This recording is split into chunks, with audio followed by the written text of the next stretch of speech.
everything that I put out there, I record myself, edit myself, and post. When you're under those circumstances, you really don't know. I was just worried as well to have it in somebody else's hands, like how I'm portrayed. Everyone's going to think I'm a massive idiot, like this little stupid British child who like cries over everything. Oh my God, it's the most difficult thing I've ever done. If either of you get to do it, be prepared. It's truly awful. Is it as bad as when you're watching it? But by the sounds of it, it looks worse. Well, I'm traumatized. When you do a food trial, your body's physically fighting. Every one of your bodily instincts are like, do not put this 1,000-year egg down your throat. Like, you freak, what are you doing? Why are you eating a nipple? And then all of it would just be like, oh. Welcome back to Agree to Disagree, the podcast hosted by two lovebirds, myself, Will Young, and my beautiful Sheila of a girlfriend, Jessie Wynter. Today, we are joined by a very exciting guest, someone who's also done a reality TV show in a different country. We have the iconic Max. Yay! Oh, thank you for having me, guys. Thanks for coming. Yeah, thank you for coming in. We're really, really excited because I feel like there's a really nice crossover here. Such crossover. There's a really nice crossover. It's weird how much crossover there is. Yeah. So we were in Australia when you were announced for I'm a Celeb. Really? Were you? Yeah. Oh my and gosh. I'm scrolling through, like, because I'm checking, updating. I want to see who's going in the jungle. And I'm like, well, Max. Oh my gosh. How did this come about? Oh, I mean, they reached out in September of last year. And at first I was just like, what do you mean the Australian version of I'm a Celeb that's shot in South Africa? I was like, what does that even mean? I was so confused because half of my brain knew that there was an Australian version of the show because about 5 years ago, I saw a compilation of Julia Morris doing these like ridiculous intros that she does. And I was like, oh, okay, they must be, it kind of went to the back of my mind and I forgot about it. And then when it came through, I was like, well, I'm a Celeb. I know what that is. Like, that's like an iconic UK show. Like, everyone knows that. And then we did some research into it. I mean, it's owned by ITV as well. And it was in like its 11th season. Robert Irwin is now one of the hosts. I was like, why would I say no to this? But Literally. I was very confused. We're I was actually talking about that. He is my celebrity crush if I had to pick a celebrity crush. Oh my God. How is he in person? That's something that I really want to know because if he had a bad character, I would be like, naughty, that's ruined my dreams. So first day, Robert Irwin punched me in the face. No, I didn't. Oh, yeah. Imagine. No, truly, like the most nice. Not nice doesn't even cut it because he's one of those people that does above and beyond like his humanly duties. Do you know what I mean? Like he would randomly, bear in mind he's 21 years old, he would randomly say stuff like when the cameras were down, he would reassure me like, you're doing great. 'Cause as a shock to no one, I am pathetic. I was like in a heightened state of anxiety at all times. So he was so reassuring and he'd casually drop stories. Like I remember one day, I think we were walking somewhere or something, and he was like, what was I talking about? Oh, I think I was just talking about crocodiles and like how that terrifies me because like, why would I have ever been around a crocodile in my life? Obviously. And he was like, oh yeah, like straight after this, I'm just going to be like abseiling into a lagoon to get some crocodile eggs and more accurately disperse them around the area to protect the wildlife. And I was like, mate, when I was 21, I was just getting twatted. Yeah, literally. Like, I follow good him for you, but that's crazy. I follow him, and it's just like nuts the things that he does. Like crawls up to like crocodiles, like gets Honestly, on their back and things like that. I'm like, he is so impressive. Yeah. I know. He's like literally a national treasure. Yeah. Absolute like little sweetheart. You guys have the royal family. We have the Irwins. Oh my gosh. And I got to learn, because obviously we know about the Irwins in the UK. They very much became very popular and famous over here. But I didn't realize how much of a legacy they uphold in Australia. And Robert is really one of the people that's keeping that legacy alive. And I just think that is so beautiful. Like one of my campmates, she's called Sigrid Thornton, and she's like a big movie star in Australia. And she knew Steve Irwin when he was alive and like the family and everything. And some of the stories that she'd tell me about them all, I was like, wow, like it's an incredible family. It's mental. So, I know, such beautiful people and what they did to like give back to all the Australian wildlife or what they gosh, do. Oh, they're so beautiful. They really are. Yeah, no. And he is just as perfect as you imagine. Like he's just the best. He really is. Is he tall? I just need to know this. I wanted to. why are you Yeah, I just wanted to Sorry, know. what, you're not matchmaking right I've never now. thought of his height. Like I wanted to know what his height is. I mean, you've seen my height. I think, what am I like? I think I'm 5'10". I want to say maybe 6'3" I'll let Just people call it decide. 6 foot. Yeah, just call it 6'4". And I think I'm taller than him. So he's not like tall, but am I tall? I'm not tall, am I? Maybe he's small. Short king. Short king. Is he Robert. small, short I don't know king? actually. Is he taller? I think we might be maybe the exact same height. If not, I'm a tiny bit taller than him. So Okay. maybe he's a short king. I've always wanted to know what his height was. Anywho. I'd say 5'9", 5'10". Okay. But I didn't have a measuring tape when I was in there. So. Yeah, imagine from the first time meeting him. Right, come here, you. Let's measure you. Let's see how big. So obviously you started on TikTok. How was the transition from social based to then reality TV based? Scary. Because up until this point, a lot of the stuff that I've done has been in my control. Do you know what I mean? Like everything that I put out there, I record myself, edit myself, and post, and then can like monitor the reaction. And obviously in my heart, I know that I don't have this like evil side of me that can like come out or whatever. But like when you're under those circumstances, you really don't know like if like you're gonna be tested beyond your wildest dreams. Like I was just worried as well to have it in somebody else's hands, like how I'm portrayed. I really went into the show thinking, I'm British. I was the youngest person in there, and I come from social media. Everyone else is Australian. Movie stars, Olympians, like national treasures. So I was just like, well, I'm going on first, then, aren't I? Like that was my thought process. I was like, everyone's going to think I'm a massive idiot and like this little stupid British child who like cries over everything. But I was blown away by the reaction, to be honest with you. Like I really did not see it coming. So now I feel like I have a lot more faith in myself. That's really beautiful. Yeah, like I and it's weird. Like I know that I'm not this secretly evil like mastermind, but to be tested in that way and still be able to just be myself, like I feel very proud of that. But yeah, to answer your question, it was such a scary like leap. Yeah, because at the end of the day, you're filmed for 24 hours, an hour was put out, and you could just have a little struggle and like snap. And trust me, I had several struggles. I was crying most days. Like it is truly way harder than it looks.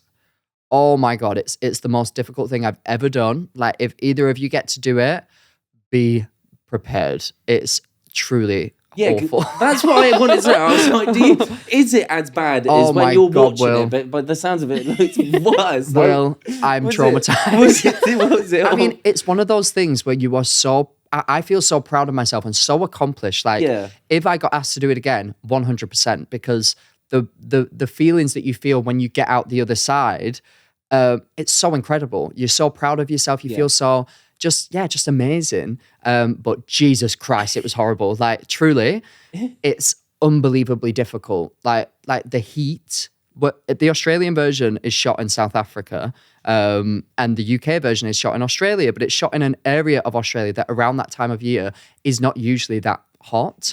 So I was I don't know why. Literally in another country. I don't know what the friggin' hell I was expecting. I was also in that country by that point. Like, how stupid are you? But I just didn't anticipate how much the heat would get to me, like 40-degree weather at all times. And the camp is covered by a canopy. So you don't, canopy, is that right? Canopy? Whatever. One of them things. Yeah, either a little food that you get at a party or one of those things, one or the other. And yeah, it was so hot all the time. Like I felt like close to passing out. I think I did pass out like a few times whilst I was there. Like you're so energy deprived. It messes with your head. It's so difficult. So our Love Island was filmed in South Africa, right, and that heat is insane. But then it gets cold at night. Did it get cold at night for really you guys? windy, so it was Not boiling. really. Yeah, yours. I remember seeing the clips from that day. Really like windy. you'd be having a casual conversation, and like people's hair would be like, you'd be like, I really don't know if I'm vibing with you right now. And the producers would be like, "Can you guys act a little less cold?" I'm like, "It wasn't freezing." No, it was there was no air movement at all in camp. Like we have in the camp, there's a little creek at the bottom, and if you sat down there, then you would get like, it was maybe like 36 degrees as opposed to 40 plus up at camp. But that was really it. Like you're just sweating all day. You're so tired and bored out your mind. So you're at a disadvantage as well because you're from the UK. Yeah. So, you know, some of the Queenslanders and whatnot, they'll be fine with the heat. Oh my gosh, yeah.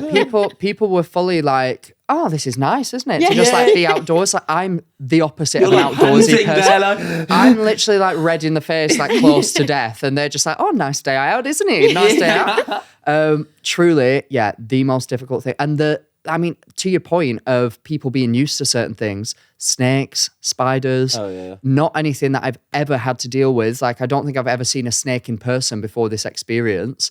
And then on our first day, we had this like professional snake handler come in and teach us and show us the most deadly snakes that are in the jungle. And I was shitting myself. What, to run? I think it was half to terrify us and half to educate us on what to do. Just in case. Yeah. And what was their biggest tip? What did they say to do? They literally said, stay still and call for help. Yeah, so I frigging did. So there was one day where I was in the interview room, which they called a tok-toki, and I saw this like lizard come down from the side. And I am like, oh my God, I'm not from Australia. This could be a man-eating lizard for all I know. Like, so I just literally sat there and I was screaming for my life, honestly. And I couldn't understand because it's probably similar to Love Island. When you're speaking to the camera, there's a human behind it speaking through it to you. Yeah. Not actually in the room, but they are like speaking like digitally. It's just the camera, isn't it? Yeah.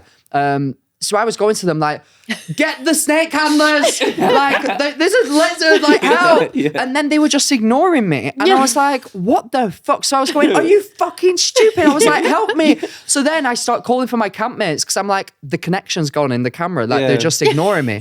But in actuality, they knew that it was a gecko. Yeah. And they just wanted to watch me squirt. Yeah.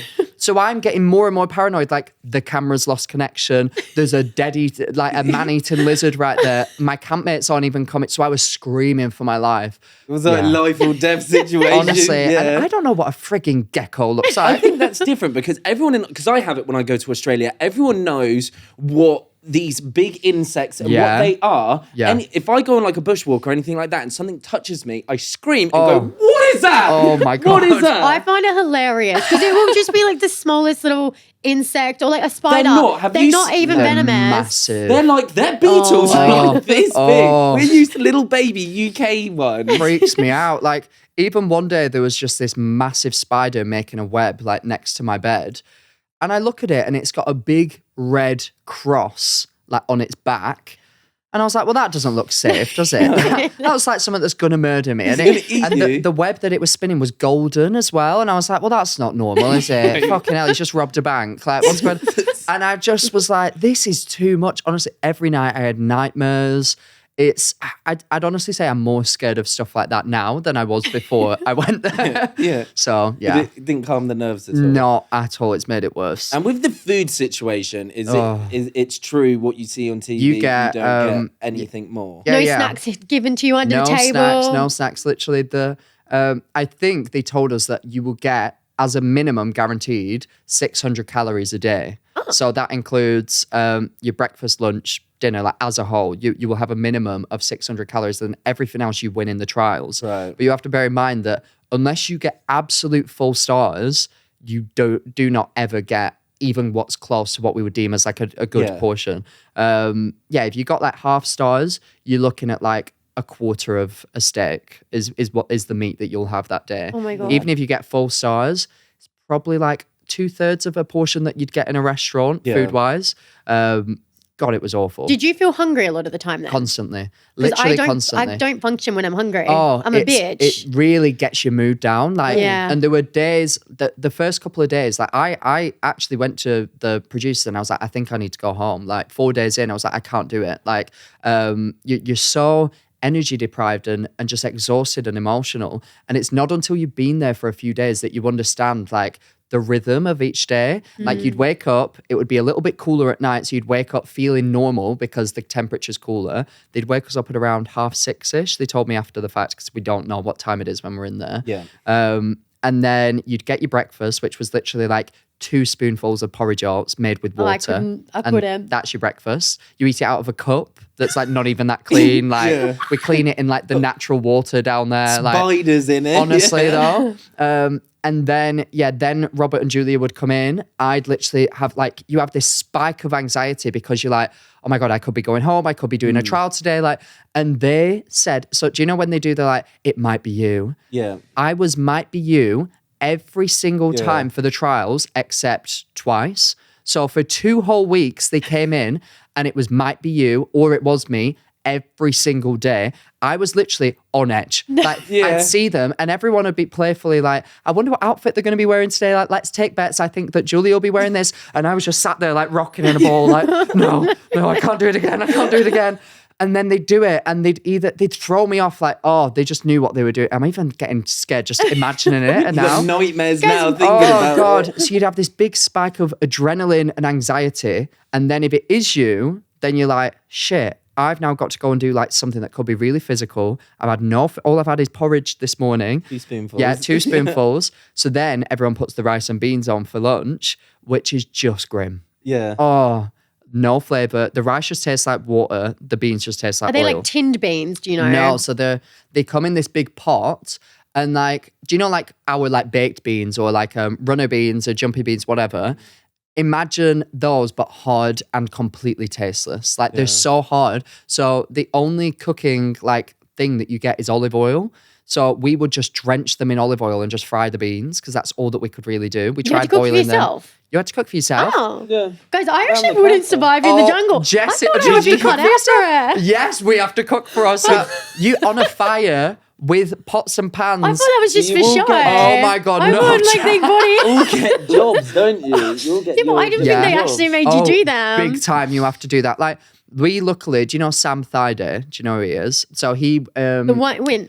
Yeah, the guy Yeah. who won it, yeah. Yeah. So he's like a big rugby player over there and then he retired and he's more like a sports personality now. But he luckily knew how to cook quite well. Because one day, so I did a trial one day and got 1 star. Brilliant. Woo! Love that for We'll me. take that. Yeah, woo! And all that we got for our food was a fish's head. Oh, disgusting. So like a decapitated Oh, fish doing raw. that. And it's like, how the fuck do you cook a fish's head? I wouldn't know how to cook a fish at the best of times. Like on an open flame. Like, oh God, yeah. Like you go through the track, you're just exhausted. The food was really tough. Do you know what? Like, I knew like I'm a celeb, you had to do like crazy challenges, like jumping off things. But this cooking part is actually the part where I think I was Because you don't just know how there. much is actual truth. Oh my God. What isn't sort of thing. Shall I try and list like all the different jobs that we had to do on a daily basis to give you some context to how much we were on our own? So like first thing in the morning, you'd have to have the fire on at all times. So the fire has to be on, number one, to like make sure that you're ready to start cooking first thing in the morning, but also to warn off snakes and stuff during the night. If we have the fire, so before we went to bed, we'd put loads of logs on the fire. I'm saying we, the big strong men, would put loads of logs onto the fire, so that it would hopefully by morning time just be like rough coals that you could easily start a fire off again the next morning. So first thing in the morning, you'd have to go for a big walk to collect firewood that was like a good 10-minute walk away, carry it back, no calories, absolutely exhausted. Then you'd have to change the toilets, so the dunnies, they call them. Absolutely not. Oh my God. So I became like someone who would more regularly do the dunnies. The dunny boy. Yeah. I was like dunny Hey, you duty. call it a dunny. Do you guys call it dunnies in the UK? No, but No. that's like the... Look at you They all with did it, yeah. I know. Yeah. So to do that was this... So it was literally just a big bucket, like that we'd all have to shit And you and just piss shit in. and piss in, Yeah. sort of thing. That's So- disgusting. So you I would see couldn't. other people's toilets when you go for a wee. 100%. And Awful. did you have to squat over this? You had to squat over it, so it was just a wooden plank sort of thing that you'd sit on. Like And Reading then, Festival, yeah, isn't it? literally, that was the only reference point that I had. Yeah. I was like, oh my God, it's like Leeds Fest. And then they would be like, what? Yeah. And then after you do like a wee, if you do a wee, you had to get a scoop of sawdust and put it on. And if you did a poo, you had to get a scoop of sawdust and then a scoop of charcoal, because charcoal would mask the smell. Nice. But then the whole thing would just smell like a farm because of Yeah. like the sawdust and everything. So it would just,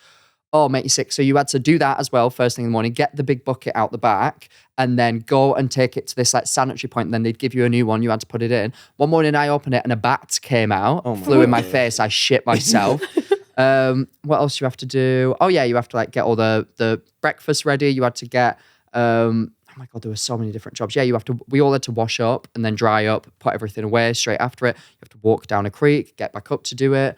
What other jobs were there? Did anyone refuse? Was anyone like, I've just had it, like I'm not doing it? Or was everyone pretty... No, everybody really did do their part. Involved, like yeah. I'd say, so I got it. They portrayed me on the show like I was this big like sleepy mess, and like every morning I just like sleep through. But the reality of it was I was so anxious about sleeping in the jungle and not being able to sleep, and then becoming a crazy person whilst I was in there, that I started to do like sleep therapy before I went in, and then that didn't really work. So what do you mean sleep therapy? Like hypnotherapy. Right, like I see, someone would hypnotize me for months leading up to me going on the show. I would see this hypnotist that would like put me in a room and like be like, you can sleep. Oh, really? In the jungle. Do you reckon it helped? Oh, it helped. I'd fall asleep sometimes in the sessions.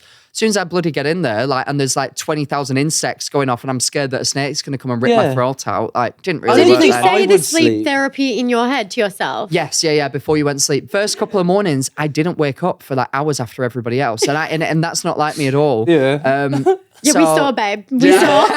That's And really people funny. thought that I was like this crazy lunatic who just like didn't give a shit about anyone and slept. So I felt awful the first couple of weeks because I'd wake up and loads of the chores had already been done. That's what sounds like me and Will in our relationship. I just sleep through the morning. Will does everything. Yeah. Oh, it was crazy, but God, yeah, it's very real, very, very real. Did it take a bit of time actually getting? Because I feel like going on an Australian show, have you ever been to Australia before that? Yeah, I've been twice before. Yeah. I went to South Australia with the tourism board like 5 years ago when I first started TikTok. Yeah. And then I went to Sydney for Pride. So two experiences that were very like catered, friendly, like very kind and like, No preparation. Absolutely nothing, not like this. Because I would think one of the biggest struggles is not actually knowing who your other campmates are. Because if you were to go in the UK, you would know everyone going on. But these are just 100%. complete strangers. Yeah. And I guess for you didn't want to come across like Rude. like you didn't know. 100%. Yeah. But I mean, the best thing was they didn't have a bloody clue who I was either. Yeah. Like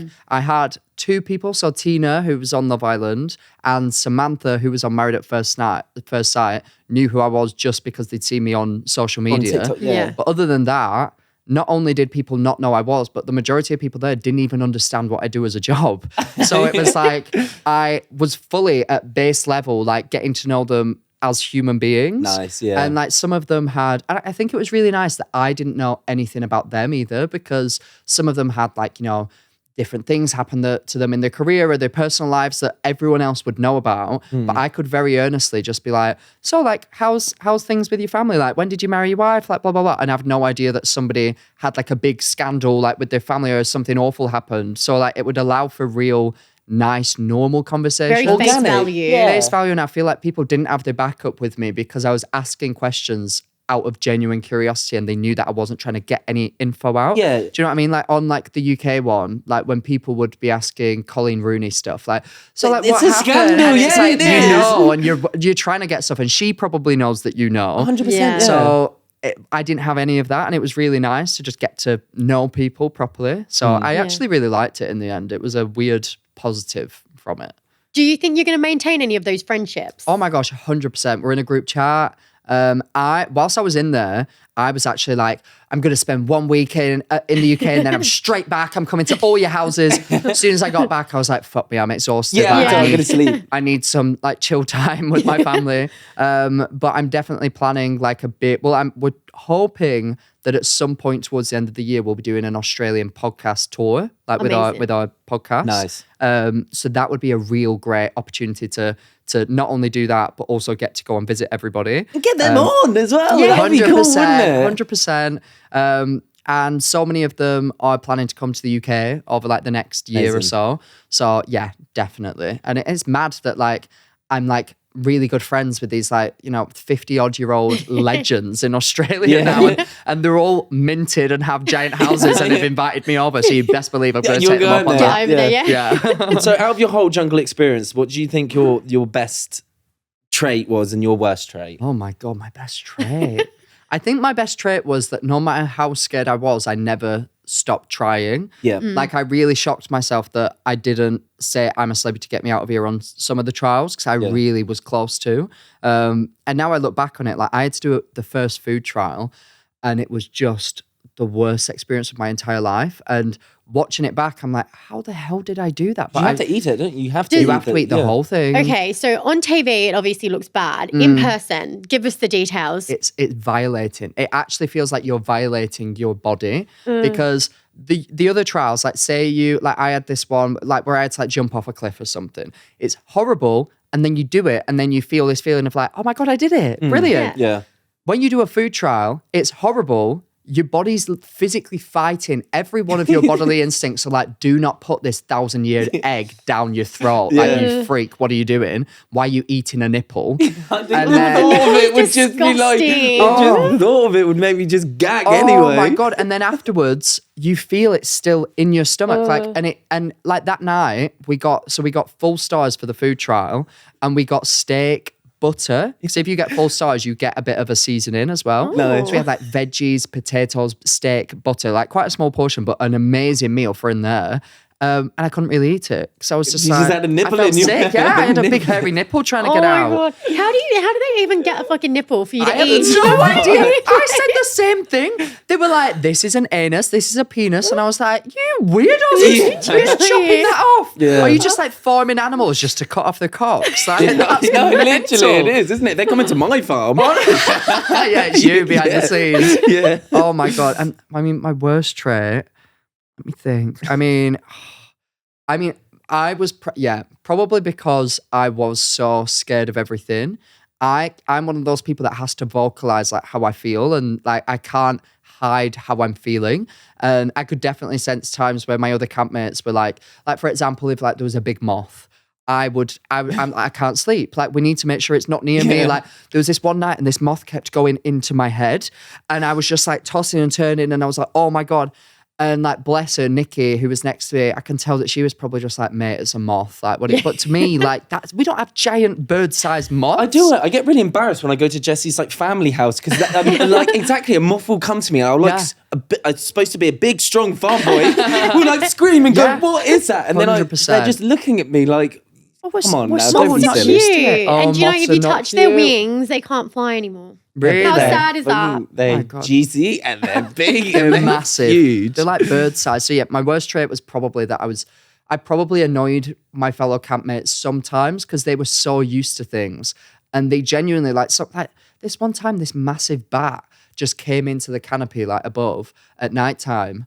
And I was like, oh, and everyone was like, what? And I was like, guys, that's a massive bat. And they were like, yeah, we have bigger ones in Queensland. Like, what you want? I was like, what the fuck? Where do you all live? Yeah. Like, that's. Do you know probably my what though? worst That's trait. like excellent TV. Everyone in Australia loves you. Do you know what I Oh my mean? And I think this is God. just why. Like, even if you were a bit annoying for the campmates, Yeah. great fucking TV, isn't it? So we've actually got one of your campmates send in a voice note. No. Yeah, send in a voice note of what they think your best trait was and what your worst trait was as I'm well. so excited. Is it Tina? Yeah, it is. Is it? Yeah. Oh my God, I'm so excited. Okay. So shout out Tina for Shout out doing Tina, this. love you, Tina. So this is what she loved the most about you. Oh my God, I'm so excited. And what I love about him is he just throws himself 100% into everything that he does. You know, whether he thought he was going to be pathetic at it or he ends up being a total gun. He was just a real dark horse at all of the trials, all of the challenges. You know, we're up against Olympians and athletes, and then there's Max, and he's just absolutely killing it. Like, he doesn't do anything half-assed. He had his own talking show in there. He made a show within the show. He even wrote up a script for it, and it was the best entertainment we had in it. To be fair, the bar was low because there was no other entertainment. The point still stands. He just gives everything 100%, and I love that about him. Oh, I love Tina. Yeah, so she did that at midnight and she's in bless bed. her. So oh, bless her. she's the absolute best. Me and Tina were so close. Like, she's just, I mean, I think you naturally gravitate in those circumstances to people that you have things in common with. And you don't really know what you have in common with people until you start to have these random little chats. Yep. And me and Tina, I have a vivid memory of, because when we would get the luxury items, like we got to keep them for the rest of the experience. And Matty, one of the people in there who was on The Bachelor, Matty J. brought, Matty J, yeah. He brought colors and like sketch pads, like paper. And I literally just turned into this freak who would sit there for hours every day just drawing butterflies. Aww. Like I looked like I'd lost my mind. I even brought them home with me. I wrote letters to Andrew on the back of them, and I read them back now, and they are the letters of a madman. Like honestly, it's fucking They weird, make guys. sense. It's so weird. I'm literally like, I cannot wait to show you the human being that I have turned into. Today, Reggie said that she liked the way I made the porridge. I've never felt more proud of myself. And it's like, you fucking weirdo, what are you doing? Probably keeping you Max, sane you though, were wasn't okay, it? Max. Oh my God. But I'd sit with Tina just drawing this butterfly, and we'd just be like singing different songs from like musicals. Like, I remember we just sang like the full Hairspray soundtrack one day, and we're just like having the best time. And then the producers would obviously shout at us for singing a copyrighted song. Yeah. But yeah, she's the best. She is a darling. Well, do you want to know what she found most annoying about you? Oh my God, absolutely, absolutely. Oh my God, I can't wait. Okay, Max never did anything that annoyed me, but I was jealous of the fact that he was the last person sleeping every single day. He was a little sleeping beauty. He had the best sleep in, and I am so jealous of it, to the point where the guys all carried him to the tok-toki, which is like the confessional where you speak to the camera, in his sleeping bag. Oh my God, I From forgot his about slumber, that. he was carried up with his sleeping bag still intact. He got to have a little lie-in. I was very jealous of that. So you didn't annoy me, and I'm jealous to this day of your sleep-ins in the job. Oh, bless her. It was like the 4th day in, and I was still asleep. And all the like boys carried me to the interview room in my sleeping bag whilst I was still asleep. I woke up and I was like, and like Dave Hughes was over me, like, you got heavy legs, mate. And I was like, You probably sounded like him. yeah. And I was like, what the fuck is going on? Like, I was so confused, so out of I it. heard a rumor that you can take a Zempic there. Yeah, I heard that as well. Yeah, have you seen that? Like, apparently the campmates can take a Zempic so you don't feel as hungry. So, well, So I'm like, I don't think where? that's it. I don't think that's it. That just seemed like cheating to me, first of all. Yeah. But the idea is, if you've been doing Ozempic before you went in there, it would be like medically wrong. What's it called? Cold turkey? Like if you go off a drug, like out of nowhere. Oh, so you carry it on. Yeah, because Ozempic is like a drug technically that they're doing. If you've been doing it, like you can't just stop out of nowhere, so they would still give it to you. But in my opinion, like a literal appetite suppressor. It's cheating a It's little surely bit. cheating Yeah. because I would literally spend most of the day just like, oh my fucking God, I want this. Like I'd talk about food nonstop. That was probably one of the most difficult things about it. So if that's taken out of it, that seems like a bit of a breeze Yeah, it to kind me. of like defeats the purpose. Yeah, I don't. Yeah. To my knowledge, nobody that I was in there with was on Ozempic. But I think people on the UK one were, and that's why it all got spoken about. Yeah. But yeah, that's fascinating to me as well. Yeah, we Yeah. want to see you hungry. Do you know what I mean? That's what we Innit? want in the show. Did you snap? 100%. I'll snap. I fucking haven't been eaten. Honestly, I'll Will, lose my shit. you don't even realize, like, yeah, you do. Okay, because you spent so much time with the Aussies, we Yes. want to test you on a little bit of Australian slang to shit. see how much you picked up. Okay, I'm of ready. it. And we're going to have a twist. You guys both have to speak in an Australian accent. Oh my God, brilliant. Yeah, how All good right, are mate. your Aussie accent? Brilliant. Fair income, mate. Yeah, how you going, mate? How you going? How's it going? Yeah, tip top, mate, tip top. Tip top? Yeah, nah. Okay, so whenever men put on an Australian accent, you guys put on a really like squeaky like voice. Have you noticed that? Like Will does that, you do it. Do Australians really like speak that I squeaky? think it feels like a happy language, language accent. So maybe like our Language. go-to is to like just be like, yeah, like, everyone in Australia is happy. yeah, that's definitely the vibe. yeah. So the first word we're going to go for is ripper. Oh, that's an absolute fucking ripper, mate. Yes. So does that just mean like, oh, it's absolutely sick? Like, oh, it was mental. Like, Is it's it absolute real good? ripper. Yeah. Yeah. Ripper of a day. You can Yeah. almost use it in any context. Yes. No, I love that. Tick. Who Yeah. wins that one? Okay, Sanger. Sanger. The Australian No, I didn't hear that. It's Sanger. really good, your accent. I feel ashamed to do it now. Can you use it in a sentence? That was a really good Sanger I had. You do your Australian accent. This is my Australian accent. That was a really good sanger I had. Maybe like a meal, like a time. Do you know what Sandwich. it is? A sandwich, Oh, yes. okay. Sandwich. Okay. Sanger. Sanger. Sanger. No, I didn't hear that. But we weren't eating sandwiches, were we, really? So maybe that's why. I thought you'd know that one. No. But I love how the G's so like Sanga over in your Sanga.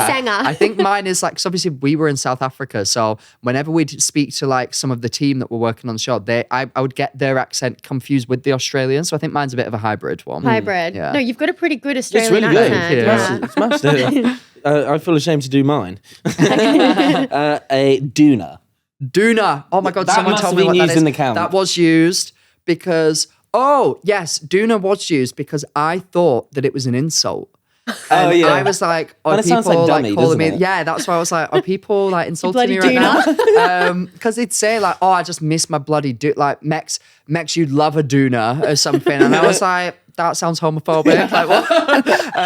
But it's a duvet. A duvet. And there was a big rivalry in the camp actually because Matty J said that he called it a duvet, and then a bunch of other people called it a duvet, and then Husey was like, how dare you? You're Australian. It's called a doona. So I'd never heard of the word duvet until I was on Love Island UK.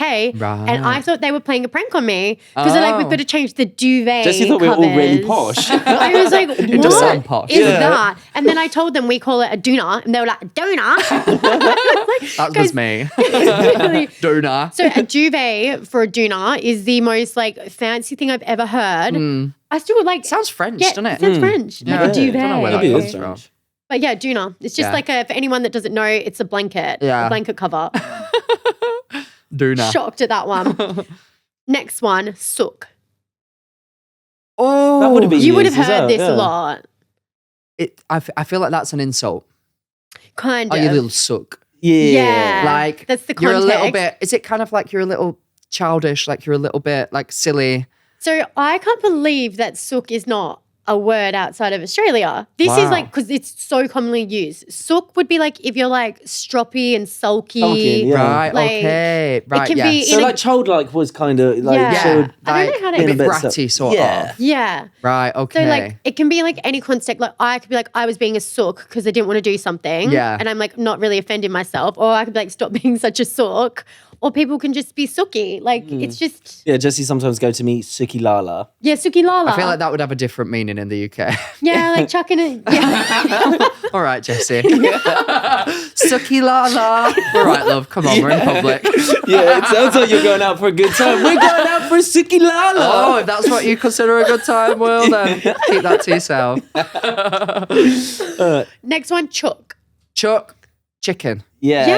Yes, that's yeah, good. that was spoken about because one of the nights we got given a black chicken. What? Never heard of it. It's literally a chicken that is completely like charcoal black, like its skin, everything, and it has like less than 50% of the meat on it than a normal chicken. Oh, and that's where you got it then. Yeah. Yeah. And Nice. so did you hear the Australians call it a chook? Yes, people Yeah. like Reggie would be like, oh my God, Reggie. I find it fascinating that you and Reggie are from the same place, but I guess you've lived in the UK for a while now, but you have such different accents. Her accent, sometimes I was like, are you even speaking English? Like, and she would speak so slowly. So she'd be like, oh yeah, like, how are we gonna cook up that chook then? And I was That's like my accent. Am I in a trance right now? oh, she's so great. So that's kind of like what my dad's accent is. right. And so yeah. my mum is not Tasmanian. So have you noticed Queenslanders have like a completely different accent? They Yeah. talk really slow, don't they? yeah, Queenslanders? yeah. Yeah. So my dad's got like the real country accent. And so when I hang out with my family, we do almost go back into that, but people can't understand us. Even some Right. like times, even when I go from Tasmania to Sydney, people be like, what's this girl saying? Like, I've been in conversations with her family where they're all mumbling and I'm just stood in the circle. They're all like, "Rrr," and I'm like, guys, what's going on? Reggie and Geraldine both sounded like traditionally the most bogan, they would yeah, say. Bogan. Ah, yeah. And I really noticed like they would all, it was like they were speaking in code to each other sometimes. But yeah, very drawn out, like long like words. So fun to listen to. Yeah, it's though. kind of like country, bogan / country. Yeah. But so what I've learned, even when I went on Love Island Australia, I was like, I need to articulate my words. Oh, Or people really? can't understand me. So like I've like kind of adjusted to. No, I feel like the women in your family are like, I would say like English Australian, like, because I don't think there's like a strong accent, but then the males in your Like- family are like, I struggle to understand the accent. Which is funny because Love we it. all speak the same language. But yeah, Yeah. I've kind of just learned like if Oh, you're there's going to so go many places, things. if you're going to travel, people need to understand you. Yeah, no, it's a difficult one, but oh my god, I loved the Reggie and Geraldine's accent specifically. I absolutely loved them. I'm so jealous that you got to be in there with Reggie as well. Oh Because my obviously gosh. she's from Tasmania. So Yeah. for anyone that doesn't know, Tasmania is like right at the bottom of Australia. And a We're real place. small. Yeah. It's a real place. And so like we feel really proud when Tasmanians go and succeed because like not usually people go on reality TV from Tasmania or whatever. So you were with an icon. Oh my god, a Tasmanian when icon. I learned how, because how old are you? I'm 28. 28. I'm 26. So Reggie was on Big Brother the first time in 2000, and I think it was 2002 or 2003. So you would have been like what, like 5, 6 years And oldish. I shouldn't have watched it, but I did watch it. Yeah, well, that's because when she was telling me stuff, like she was so famous when she left Big Brother, because that was in the era when like everyone watched one TV show. Yeah. Like, Yeah. as it was on, everyone was there. They'd set their alarms, make sure that they're at the TV. And she had to get bodyguards for a month after leaving Big Brother. And they just finished working with J-Lo. And then they worked with her, constant God. round-the-clock bodyguards. And they said that they'd never experienced anything that crazy. Like, she landed in Sydney and they got fire trucks either side of the plane to shoot water over the plane as like a dramatic welcome to the Welcome, plane. yeah, And oh the my only time God. that they'd ever done that before was when the Beatles came to Sydney. And they did it to Reggie from Big Brother. Oh But my like God. I she's an remember icon. when I was a kid, Big Brother was like they were celebrities. That Yeah, was like yeah. fame. Like when I was a kid, I was like, I want to go on Big Brother because Yeah. like that Me was too. our I version of remember. celebrities. Yeah, 100%. Real celebs. I even think back in the day, like reality TV's like 10, 15 years ago, you go on it and it is like that, isn't Mental. it? And It's- people were so rich. She would tell me some stories. Oh my God. She, from her first season, she contracted this virus that lived in her body for like 15 years, she said, in her stomach from a guy that was in the house with them that was so vile and disgusting. He would walk up to the mirror and spread his arse cheeks and like push like shit out Oh my God. onto the mirror. I Who know. does that? And then one time went into the only sink that they have, used the sponge that they used to wash their dishes and shoved it in his arse, and then they all got sick. And she had a virus inside of her for 15 years. Can you imagine? What did he do? Reality He was just a TV disgusting back guy. then No, but how was he on the like, show? Exactly, but they didn't care back then. Like they Yeah. would just be like, "Oh, this is what the humans are doing today. Like it's chaotic, but like let them do it." Nowadays, he would get escorted out. He would get Everything would cancelled. be clean. Like he would get but Yeah. that just didn't happen back Oh then. He my probably just God. like works in a chippy now, like shoving fish up his Yeah, ass. Oh my God, do not go to that chip. But no, it was so much crazier than it was Oh my like in this God. era that we're about. Did you guys on Big Brother have like where you could just watch them live? Yeah. You could tune in and watch Yeah, them yeah. live. Like how crazy Live is that? 24-hour stream. Like, can you Mental. imagine like cancel culture being my around and having that God. live like tune in? Crazy. It just wouldn't happen. Like Yeah. people wouldn't do the show if they knew they were being broadcast 24/7. Like, No, that is crazy. oh, So I want to move it on to your life a little bit more recently. Sabrina Carpenter, oh you my went? God, yeah, Sabrina Carpenter, she was amazing. I went oh, to her as well. Was you Oh both my went? God. I didn't go. Yeah. I didn't get the invite. NFI, not flipping invited. yeah, No, that's how I felt. Yeah. Oh my God, she is just the absolute best. Like, oh, what a legend. I just think that she's sick. Same. One thing I love about Sabrina Carpenter is like I'm short and like when I grew up, because I'm a bit old, it was always Old. like, I feel like I'm Fine, old. next on year. TikTok. Oh my God, grandma. Yeah, I know. That's what I keep telling her. I'm like, when you hit 30, you can't come out with me and my friends clubbing. Oh my I think God, you're guys. too old then. No, I'll be scrolling on TikTok and those interviews come up. They're like, how old do you think is too old to go night clubbing? Oh, and they're like 27. 12, like, fuck me, Jesus I'm Christ. like, oh God. Sometimes I pretend I'm younger, but then last year Will got me like a birthday cake with my birthday age on it. So now you were everyone like, knows delete my it. age. Don't Yeah. post that anymore. Because like Google still says I'm 26, so I'm 26 at heart because I'm COVID. But like when I was growing up, and especially in Australia, like the stereotypical like attractive woman would be like tall, like Really? Lara Bingle, like very like model like. And so because I'm small, I don't think I really saw that many like idols being like short gals. You are So getting the I- representation that you yeah. deserve. Ariana Grande, Sabrina Carpenter. So that's like one thing I absolutely love, like seeing a little, and she like rocks the fact that she's short. Oh and my that's God, she's something I'm tiny. always so she's actually, yeah, insecure she's about. so small. When you see her, I find it interesting like a lot of small female pop stars will have like you can see how small they are because the dancers are like usually like Huge. skyrocketing above them.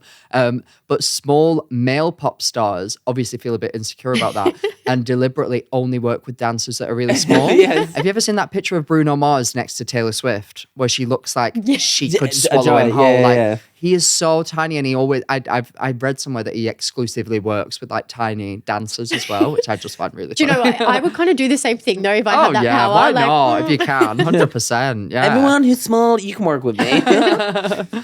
So on social media, there's a bit of uproar at the moment. So going to concerts. Oh, I've seen The that. Sabrina Carpenter one in particular. What is your opinions on brands outsourcing people that don't actually care about the concert or the artist? I think it's a shame for anybody to go to a concert if they really truly don't care. Do you know what I Yeah. mean? Because like sometimes I'll get things come through and my thought process is if I actually really truly do not care to do that, I'm not going to do it. Someone else can have that space that would actually enjoy it. But equally, I think the whole idea, I've seen a lot of people mad at like a specific group of girls just because they didn't know The words. the words to lyrics, a specific moment. Yeah.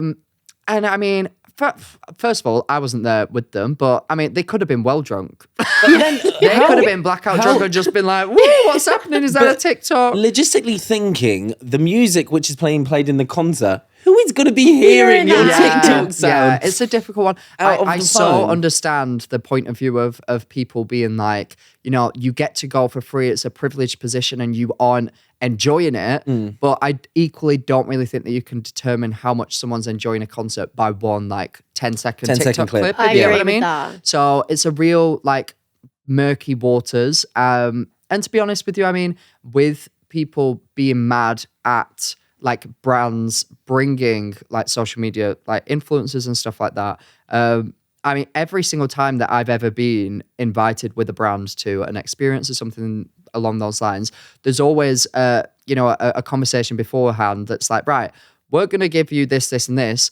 And we would love it if you could please post this, this, and this. And I always do. I've always been the sort of person that, like, if I'm on a gifted experience, I go like above and beyond just because I really want to thank that brand for inviting me. Yeah. But there Definitely. is that like business exchange. And I think that a lot of people, I definitely, before I was in this like world, had no idea that that was even a conversation that happened. I remember looking at like, you know, big YouTubers being flown out here, there and everywhere. And I was like, why the bloody hell do they get it? I want to get it. What? This isn't fair. Like, Yeah. geez.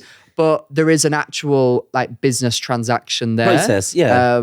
And that is why, for anybody that doesn't know, that is why brands choose to bring social media influencers so that they then post about the product, the brand, everything like that. Because at the end of the day, they're at the concert or whatever they're doing, but they're there to promote the brand. 100%. I mean, I do a lot with Garnier, for example, and I work with Garnier usually on like a contracted basis where I'll get paid, but also I do a lot with them and for them unpaid because I really just enjoy the brand. I support everything that they do. I think that the all of the environmentally friendly stuff that they really like hone in on and actually do behind the scenes, I really support.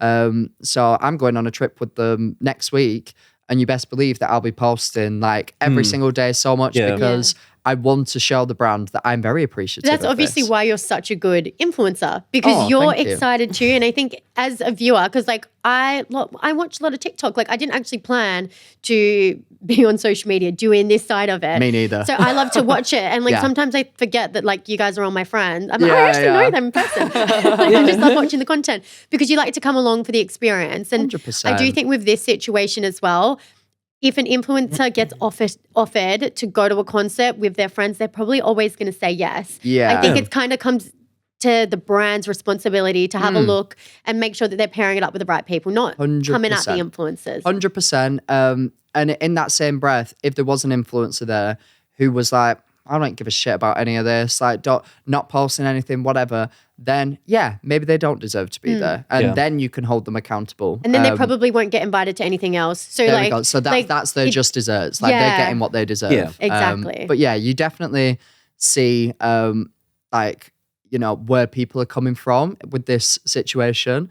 But it's just a hard one. It's one of those things. I mean, like you say, I felt going into I'm a Celeb that I was going to get like ridiculed and everything just because there is this negative connotation attached to the word influencer. And trust me, I get it. There's so many dickheads out there. Like there really is, that are just ungrateful, entitled, and actually really nasty people. But I feel really grateful that I've come into a lot of nice people. I've not come into a lot of nice people, right? I've mostly come into contact with like nice people in the industry. I think nowadays it's a lot harder to hide behind a fake persona. In the YouTube days, like, you know, a good 10 years ago, and especially like the Instagram days when that started to come across, it was a lot easier for people to actually be not very nice people, would be very ungrateful and fake it. Whereas nowadays, like everything, I mean, you're literally being sitting here recording yourselves for hours at a time. Like there's a lot of focus on who you are as a person. And I think it's quite hard to fake that nowadays. 100%. I think with people that are behind the scenes negative, like, you know, we've come across that. Some people I'm like, what is wrong with you? Honestly, why are you being so mean? Oh my I actually God. get shocked. But like, those colours show themselves. 100%. And those people don't get invited back. So it's kind of like, you know. I feel like everyone knows who the people are. Do you know what I mean? Like I wouldn't walk into a place and be like, oh, you know, I'm going to walk over to you and interact with you. 100%. Sort of thing. Oh my gosh. Towards the beginning of my career, I was so much more outspoken. I was literally just speaking about this with my mum because she posted something in our town's local Facebook group. Oh, cute. Like kicking off because this guy just chucks like a bucket of piss out his window or something. I thought you were going to say something cute about No, it was posting in a awful. Facebook And then group she was like about you. having this internal turmoil because she was like, should I have said that? Oh my God, I feel really bad. Like, what if he was like having mental health issues and he threw this out? And I was like, Joanne, I totally get it. Like back in the day, I used to like I would go to a brand trip or a brand thing and I'd be like, this person was so rude. Can you believe it? Whereas now I just very much think what you just said of like, do you know what? It will all come out in the wash. The people that work at the brands or work behind the scenes also know who is not very nice. And if they have any say about who's going to come on the next thing, it sure as hell ain't going to be them. So they deserve that. 100%. 100%. You're also coming into your football boy era. I saw God. you being George's number one Absolutely. fan at the Sideman I charity knew match. exactly what was going on. I can now recite the offside rule off by heart. No, I didn't have a bloody clue. I had the best time though. It was so much fun. Yeah. Like I've not been to a football match since I was about probably 10 years old. Yeah. And the Sidemen charity match was way more fun than a normal football match. Yeah. There was like 20 odd goals scored. I was like, this should be more like, they should do this more in the actual sport. Yeah. It's way more entertaining. I loved your outfit. I really like the TikTok of you when you unzipped it. You just had Georgie. Where did you even get that top mate? George's face everywhere. I've just been talking to some of the producers behind the scenes just about like the fact that I was going and everything. And she was like, do you want us to give you a football shirt with it on? And I was like, absolutely. Yes, please. So yeah, no, it was so cool. I really, really enjoyed it. It was just so much fun. It's a good cause as well, because I know there was a bit of like people 4.5 million. People are like, the thing is, with the influence that all of the players have, sponsors are more likely and people to donate to that than normal football. It just 100%. showed a real differentiate of how There much. was some footballer, what's he called? Oh, I don't know. Some footballer like kicked off about it big time, like an actual footballer. Joey Barton kicked off about it apparently. And was Oh, like, yeah, yeah, And I was have like seen that, tweeting actually. like, Yeah. who the fuck is he Scouse? I don't know. I was about to do a Scouse accent. Anyway, he was like, who the hell are these like twats? Like blah blah blah. And it's like, and he was like, the sport's dead. This is what the sport's come to. And it's Yeah. like, none of these people are claiming to be professional athletes like in this sport. Also, they've just raised so much money. literally. So much money. The influence is crazy. Like I don't know a lot about the Sidemen, but what I do know about the actual people is that they understand the responsibility that they have, and they don't really get, I guess, like they gain like fame and notoriety for doing something as incredible as that, but they've already got that. Like them going out of their way to raise that much money is truly incredible. And a lot of them are genuinely excited to play. Yeah. Like they genuinely have fun with it. And you can really see, it's like, can you imagine if you were doing that? And like, oh my God. I don't think Yeah. anyone puts on a shirt and be like, I'm really good at football. They're there to have a good time. You know, it's for an 100%. amazing cause. 100%. And put on a show at the end of the day. That's what it's all about. Like George was so excited. Yeah, I mean, I obviously can't relate to that because it's not like I'm kicking a football about anytime soon. But it was amazing. But you're in the seeing crowd. it. Try. It was so much fun, honestly. Yeah, and someone from, because I was brought there with YouTube and like the CEO of YouTube was there and she did a speech and she said that it was like the fastest selling football match at Wembley ever or something. I'm like, that's crazy. It is crazy. See, I don't go to football matches or anything, but Same. like I would love to go to that one. Does that make sense? It's such an easy breezy one to go to. Like the vibes are great. Yeah. Like, there's like families watching it, cheering on. Like, oh, it was so good. Well, football these days are just angry. Like the two fans, Horrible. it's just like it's very hostile Yeah, they environment. just fight It's not each other. fun. Yeah. It really, really isn't fun. And that leads quite nicely onto our little section. We always end with a little agree to disagree moments. So we've just got a few statements, and we're just gonna have a little agree if we agree or disagree with them, and then we'll have a little convo about them. Okay. I'm ready. So the first one is the UK tea alarm is real. Oh, I've seen that. So obviously, because I was in a jungle for a month, I've slowly been going back on social media, and now I've seen that this tea alarm thing is happening. Finding what is real. Is it real? I mean, I hear it when I go about. We got taught in schools that when it does ring, obviously, I mean, you'll know, will you? Of Obviously, course, won't you, yeah. Jessie? I I'm had not to, really sure I had to if really kind of like just bring Jessie into the loop with it all, because the first time it happened, she was really confused. Yeah. Of what the hell was going on. Well, everyone at all times has obviously their own tea set, their own set of tea bags, milk, sugars. Question. With the tea set, does it have to be a specific tea set or is it just cups? There's a government standard one. It's kind of like the minimum grade that it can be. Yeah. But This as isn't long real. as it meets those requirements, Yeah. it can be anything above that. Yeah, you So- can upgrade. You know, we have me and my dad have like a farm Yeah, I've seen your mum's like because of China we ones. don't want to put that in the house. You know, if they're getting dirty, if they're getting Yeah. poo and different things like that. Well, you would have your outdoor tea set, your indoor tea Yeah. set, your extracurricular tea set, your sportsman tea set. There's them underwater and then you have your ones. TV licenses too. Yes, yeah. Yeah. It's basically the same. You pay for it all in one. So big when go. the TV, because I don't believe the TV licensing, when the TV license man comes around in a van, is this how they check the real as tea well. alarm Yeah. stuff? Yeah. Do they come around in a van? Yeah. This isn't real. They don't even walk about because of the shame anymore. Yeah, I wouldn't. They're too much in shame. Oh my God, if I'd been branded as a non-tea drinker, I wouldn't be walking around. No Okay, chance. what if you move here like I did? Like, I haven't been told Well, I have need you a tea. ever been like, beaten up or anything by any of the guards? Have you not? No, because every time that's We need almost to make a happened, I've call. got my teacups out and I've given Jessie well, tea. you should be thankful then, Yeah. because otherwise you'd be in bits. I've love. saved you from heaps of different. I do know you guys have the teacups and stuff, but okay, would the alarm go off like a fire alarm? Yeah, big time. It's kind of it's more like classical music. So obviously, when the Queen was alive, God rest her soul, you would hear her. Well, she would every day go to her tea room, press the button, speak into the microphone, and she'd be like, "Get your asses up right now! It's tea time, bitches." That was literally. mostly Quote, what unquote. she would say. Yeah. Quote unquote. as well. But I mean, now the King's been doing a smashing job of it. But yeah, no, it's real. I'm shocked you've not heard it much. These Australians, they're just so ignorant. They don't pay attention to I our know. British culture. I know. God. So random. Agree. To conclude. Okay, next one. The Australian accent is attractive. Agree. You think it's attractive? Yeah. So I think especially in London, I definitely think it's attractive. I mean, my limited knowledge and experience of it is Dave Hughes, like looking like a crackhead in the morning and being like, "All right, mate, like what's going on today then?" You actually sound like him. Oh my God, did you see the TikTok of Jack Black when he was in Australia? Because when I was out there, I thought it was the most funniest video I ever saw. So Jack Black was out on a beach, and this must have been when you were in the jungle. I don't know if it came up on your For You page, but then after or whatever, but there was this paparazzi man filming him, and Jack Black caught on and started to do like as a joke like taekwondo with him, and the comment section was just so funny because it was like, does he not know he's messing with the Dragon Warrior? And then Jack Black just like runs off.